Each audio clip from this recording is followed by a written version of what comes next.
Your mileage may vary when it comes to your style journey, but in my opinion, it's not a go from A to B type of situation. It will be something like exploring a colorful garden. If you're interested in fashion, you're there. You are in the garden. You will see beautiful and interesting flowers, but you will also find flowers that are questionable and downright ugly. But everything is subjective, and you can mix and match the flowers to your liking. Styling isn't just about looking for the flowers for you, but to create a flower that is unique to you and to the garden.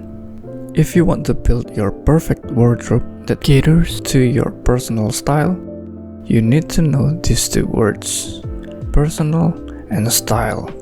And side note, if your idea of being stylish is following trends, you need to watch this, because I will tell you that the trend of following trend is dead, and you can get whatever suits you. So the one thing you need to hold on when building your personal style is to not ignore yourself. The word personal here can be used in so many contexts. Your personal life, culture, story, activities, your preference, your physique, pretty much anything that is related to you can be an anchor to your personal style. But to simplify this, let's take out your notes app and list everything about yourself that is related to your body or anything that affects your body. For example, I'm someone who sweats a lot and I have trapezoid-shaped body. I'm also allergic to rough materials. And you can include your insecurities as well, like I have a long torso. And you should also add your climate, like I live in a tropical country with hot season and rainy season. Focus on your biological condition and hold off the I wants just yet.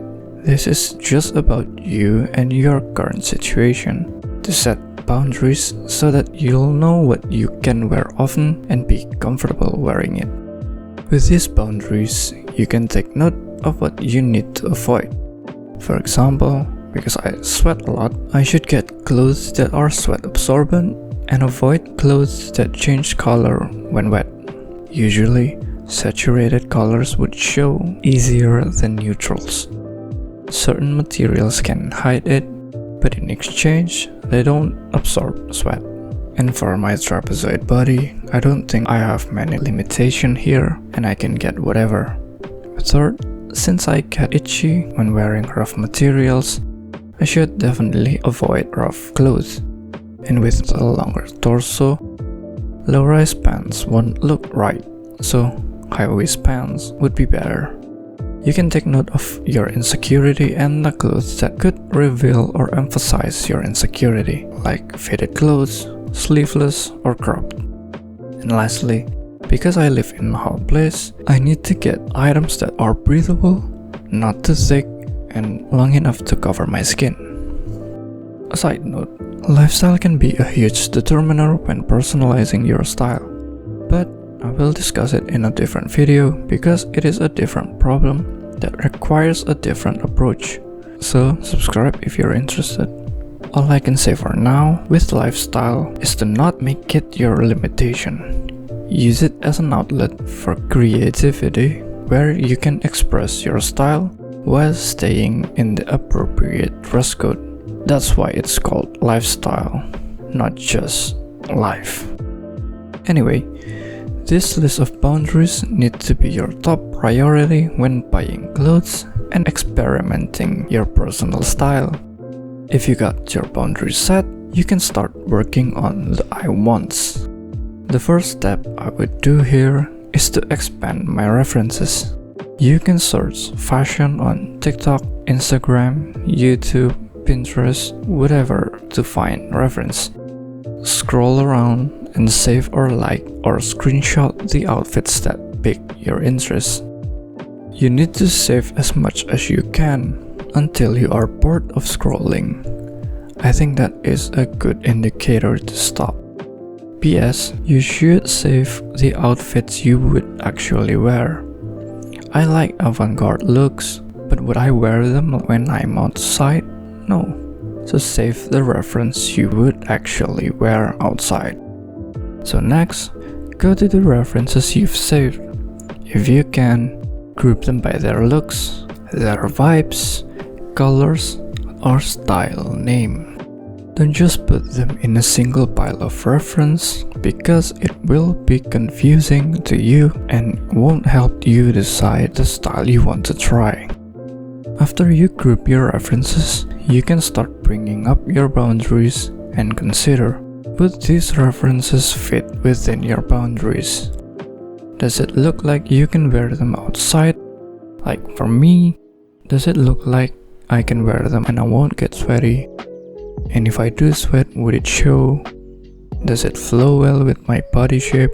Or does it look rough? And then go to the other references and ask the same questions. That's where the personalization come into play, because like it or not, you will remove a lot of your references because of the boundaries you have set. Finding a personal style is like finding a soulmate. It's not gonna be easy, it's not gonna be fast, and that's why you need to have boundaries, so that you don't fall for the wrong ones. Had you not set your boundaries, you will end up hurting yourself, physically and financially.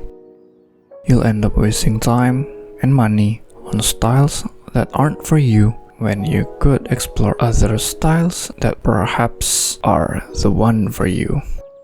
Boundaries aren't set to limit you, but to protect you. Because just like a soulmate, your personal style will be stuck on you for most of your life. So you need to ask yourself, if I must wear this for the rest of my life and be known for wearing this, would I be okay? When you found your personal style, there will be this inseparable connection. Friends will identify you by it, and strangers will see and judge you by how you present yourself. But I digress. When you finally got an idea of what your style will be, which pieces you want to go with, and of course, they don't cross your boundaries, let's talk about actually buying things. There are 3 tips that I would recommend for your spending plan. Number 1, I highly recommend going to physical clothing stores as much as you can instead of online stores. You can get a rough idea of how the items would look on you. Is it rough on your skin, or would the colors suit your taste? After trying them on, you can decide if they still fit within your boundaries. And if they don't, scratch them off your list and move on to the next piece. And this is why in-store try-on is important. You can't do that with online stores. Colors might not fit your expectation, fitting, and of course the feel of the items. However, if it's only available in online stores, I would recommend you read as much review as you can. See review pictures, videos, or anything that the customer said about the items that could give me an idea of how the items would look and feel.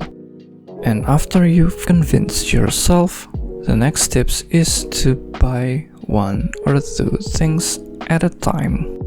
After finding the items that suits you, it's comfy, and the sizing is perfect, you can go ahead and buy them.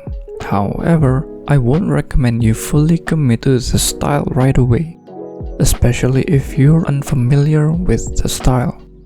I would recommend mixing your old pieces with the new ones as a way to familiarize yourself with the outfits. In case you have a change of mind, you can stop and think if you want to continue with this style. If you don't, you can scratch off the reference without much regrets because you haven't spent too much money on them. But if you have tried 1 or 2 and you decide to fully commit to the style, then my last tip is to not overthink it. I would say think twice, no more, no less. While thinking things further would help you narrow your preference down and focus on the things you truly love, This won't help you grow your style. Sure, you will save more money, but you won't get the chance to explore and experiment. So, unless your financial situation forces you to do so, don't overthink it. When experimenting with new outfits and styles, your boundaries won't limit you, but overthinking can. Now, if you've been around for a while, you know how much I love Gurkha pants. It was honestly an impulsive buy on my part. I needed a new pair of black trousers, but because I already have black chinos, I wanted to try something different and interesting. I found out about Gurkhas, found an online store that sells it, see some reviews, and find some reference outfits. I bought it. It was a gamble and an impulse, but then it became a staple for my personal style.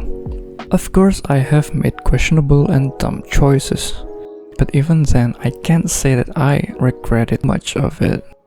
I have to say that making bad choices helped me, because those mistakes were my opportunity to make creative solutions. No, it doesn't improve my style, but it does improve my capability to style bad pieces, if that makes sense. So it's okay to make impulsive and questionable decisions, because if it doesn't improve your style, it helps you improve your understanding of how to style better. So that's all you need to find your personal style. If you struggle in your journey to find your personal style, tell us about it. If you found your personal style, then how did you find it?